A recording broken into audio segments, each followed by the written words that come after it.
Okay, so this video is about toString. This is another really simple one. What it's going to do is take our array and convert it to a string with commas in between, or what's called comma separated. So here we have red, blue, and green, and we're going to call toString on it, and the result gives us a comma separated string.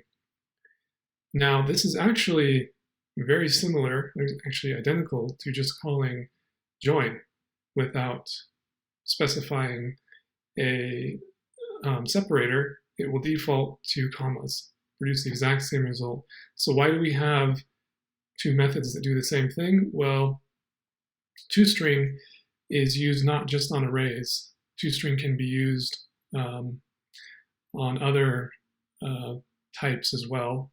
So it's universal across JavaScript, and that's why it's been added to the array methods so that for consistency, so that if you wanted to call toString, maybe you didn't know what colors was an array, maybe it was some other data type, then you could still do that. And so it's kind of convenient in that sense.